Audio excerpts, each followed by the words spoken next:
आदमी बुरे काम कब करता है? गरीब रहने की असली वजह क्या है? दोस्तों, हमारे लिए ये दोनों प्रश्न बहुत ही महत्वपूर्ण हैं कि आदमी बुरे काम कब करता है और गरीब रहने की असली वजह क्या है। तो दोस्तों, मैं आपको बड़ी ही बारीकी से इन दोनों प्रश्नों के जवाब समझाऊंगा। अगर बात पसंद आए तो वीडियो को आगे भी शेयर करना। पहले बात करते हैं गरीब रहने की वजह के बारे में कि आदमी गरीब क्यों रहता है, वो कहाँ पर गलतियां कर देता है और किन किन बातों को ध्यान में रखकर चलें तो वो अपनी उन्नति कर सकता है। बात कुछ पुरानी है। किसी गांव में एक व्यक्ति रहता था जो गणेश भगवान का बहुत बड़ा भक्त था। वो रोजाना नियम संयम से भगवान का जप तप करता था। एक दिन उसने गणेश भगवान की कठोर साधना की। गणेश जी उसकी साधना से इतने प्रसन्न हुए कि उसे वरदान देने के लिए चले आए और उससे कहा कि हे भक्त, मैं तुझे वरदान देता हूं कि तू जीवन में एक बार सच्चे मन से जो चाहेगा वही काम हो जाएगा, चाहे कितना भी असंभव कार्य क्यों ना हो। धन दौलत, सोना चांदी, राजपाट, किसी की भी इच्छा करेगा वही तेरे सामने प्रकट हो जाएगी। परंतु ध्यान रखना, इस वरदान का उपयोग तू जीवन में एक ही बार कर सकता है। इतना कहकर गणपति अदृश्य हो गए। वो व्यक्ति वरदान पाकर बड़ा प्रसन्न हुआ। सोचने लगा, अब तो मैं इस वरदान का इस्तेमाल करके जो चाहूं वो कर सकता हूं। फिर सोचा कि मैं ऐसा क्या करूं। उसने अपनी बुद्धि चारों ओर घुमाई तो उसका मन भ्रांति में पड़ गया। उसके कुछ समझ में नहीं आ रहा था। सारी चीजें अच्छी भी लगती थी और उनमें कमियां भी नजर आती थी। फिर सोचा, चलो समय आने पर देखा जाएगा। मित्रों, एक दिन उसने लोगों को मरते हुए देखा तो सोचने लगा कि क्यों ना मैं इस वरदान का इस्तेमाल करके मौत से बच निकलूं। उसके जीवन में ऐसे कई अवसर आए जब वो उस वरदान का इस्तेमाल करके अपने जीवन को सुखों से संपन्न बना सकता था, लेकिन उसने ऐसा नहीं किया। उसने वो वरदान मृत्यु से बचने के लिए अपने पास रख छोड़ा। कई बार उसके जीवन में भूखों मरने की नौबत आ गई। उसने तब भी उस वरदान का इस्तेमाल नहीं किया। कई बार ऐसा समय भी आया जब वो उस वरदान का उपयोग करके अपनी और देश की काया पलट कर सकता था, स्वयं के साथ साथ औरों को भी सुखी बना सकता था। परंतु उसे अब अमर होने की सनक चढ़ गई थी। वो उस अवसर की तलाश में बैठा रहा कि मेरी मौत आएगी, तभी इस वरदान का उपयोग करके मौत को वापस कर दूंगा और मैं अमर हो जाऊंगा। दुनिया वाले मेरी चतुराई को देखकर मेरी प्रशंसा करेंगे। सब लोग कहेंगे, वास्तव में इसने अपनी बुद्धि का इस्तेमाल सही जगह किया है। मैं पहला वो व्यक्ति बन जाऊंगा जब गर्व से कह सकूंगा कि मैंने मौत को भी वापस लौटा दिया। दोस्तों, धीरे धीरे वक्त बीतता चला गया। एक दिन मौत ने उसे सोते हुए अपने आगोश में दबा लिया। कहते हैं मृत्यु जब आती है तो किसी को सोचने का भी अवसर नहीं देती है, और यही हुआ उसके साथ। उसका वरदान धरा की धरा रह गया और वो मौत के जाल में फंसकर दुनिया को अलविदा कह गया। इसीलिए कहते हैं, मौत से पहले मिलने वाले अवसरों को गंवाना नहीं चाहिए। मौत से पहले का जो समय है उसी को तो जिंदगी कहते हैं, और जिंदगी को अच्छे ढंग से जी लेने को सुख कहते हैं। और सुख हमें तभी नसीब होते हैं जब हम अवसरों को नहीं गंवाते हैं। सबसे बड़ा सुख होता है आवश्यकता की पूर्ति हो जाना। हमारे जीवन में बनने और बिगड़ने के कई अवसर आते हैं। या तो हम उन अवसरों को पहचान नहीं पाते हैं या उनको पाने की हिम्मत नहीं जुटा पाते हैं। जनाब, मंजिल तक तो हम तभी पहुंच सकते हैं जब अपने स्थान से चलने का प्रयास करेंगे।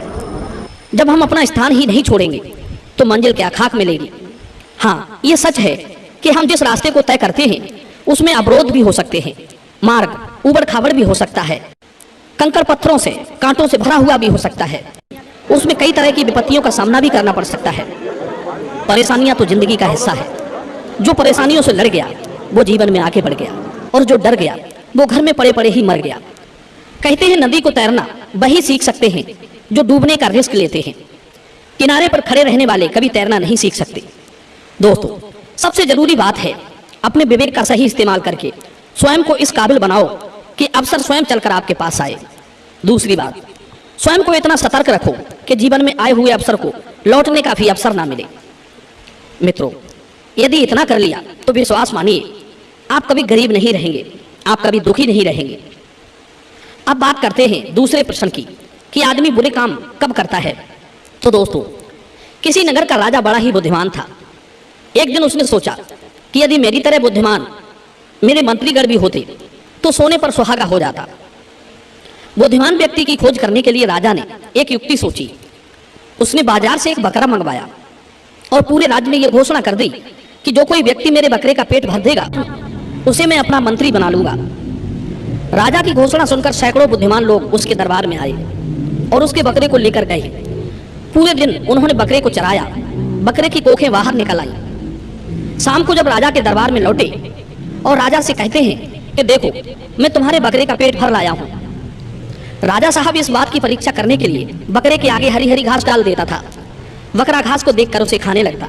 दोस्तों, बकरे का स्वभाव होता है कि वो चाहे बिल्कुल भी भूखा ना हो, यदि उसे खाने की चीज दिखाई दे गई तो वो उसमें मुंह जरूर मारेगा। जब बकरा घास खाने लगता था तो राजा कहते थे कि देखो, बकरे का पेट अभी भरा नहीं है, यदि इसका पेट भरा होता तो ये घास खाता ही नहीं।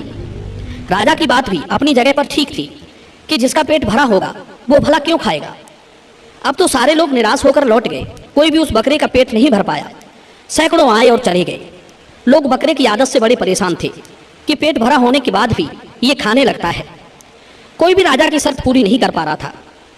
एक दिन राजा की इस शर्त के बारे में एक बकरी चरवाहे को पता चली।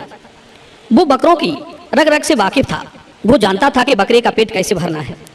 वो चरवाहा राजा के पास आया और उनका बकरा मांग लिया। उसने पूरे दिन उस बकरे को चुंगने नहीं दिया, एक खूंटे से बांध कर रखा और थोड़ी सी घास उसके आगे रख दी। बकरा जैसे ही घास खाने को मुंह बढ़ाता था, वो एकदम से उसके मुंह में डंडी मार देता था। लकड़ी की चोट लगते ही बकरा तमतमा जाता था।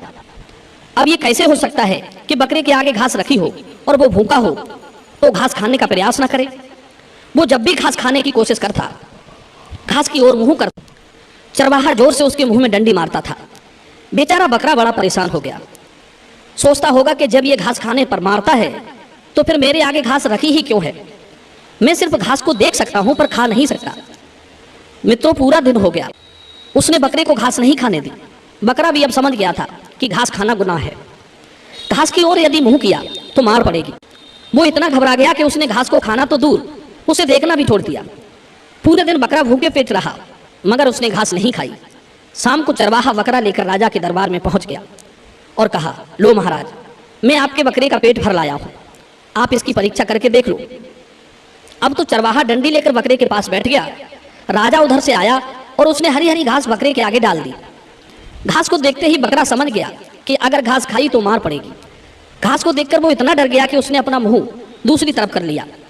राजा ने देखा कि कारण क्या है, आज तो इसका पेट भी पिचका हुआ है और ये घास भी नहीं खा रहा है। जरूर इसने इसे कुछ ऐसा खिलाया होगा जो वो घास को खाना नहीं चाहता है। मित्रों, चरवाहे ने पूछा, महाराज, क्या बकरे का पेट भरा है? राजा ने कहा, हाँ। नहीं भी भरा होगा तो भी मानना ही पड़ेगा कि बकरे का पेट भरा है, क्योंकि वो घास नहीं खा रहा है। मित्रों, शर्त के अनुसार राजा ने उस बुद्धिमान व्यक्ति को अपना मंत्री बना लिया। कहते हैं वो बकरा आज भी घास नहीं खा रहा है। दोस्तों, इस कहानी का तात्पर्य ये है कि हमारा तुम्हारा जो मन है वो मन ही बकरा है। जब भी ये मन रंग बिरंगी भोग वस्तुओं को देखता है तो उन्हें भोगने के लिए लालायित होने लगता है। चाहे इसे कितना भी सुख मिल रहा हो, फिर भी ये मुंह मारना नहीं छोड़ता। जितना इसे भोगों में लिप्त करोगे, ये उतना ही भोगों की ओर भागेगा। इसको रोकने का एक ही उपाय है, चरवाहे के हाथ में विवेक रूपी लकड़ी। जब भी ये भोगों की ओर मुंह चलाए, विवेक की लकड़ी से इसमें मार पड़नी चाहिए। विवेक द्वारा इसे दंडित नहीं किया तो ये आपको बुरे कामों में धकेल देगा और उसका खामियाजा आपकी आत्मा को, आपके शरीर को कष्ट सहकर चुकाना पड़ेगा। ये हमारा अनियंत्रित मन ही हमें बुरे काम करने के लिए विवश करता है। मन पर नियंत्रण रखने वाले कभी विपत्ति में नहीं पड़ते, उल्टा सुखों का ऐश्वर्य भोगते हैं।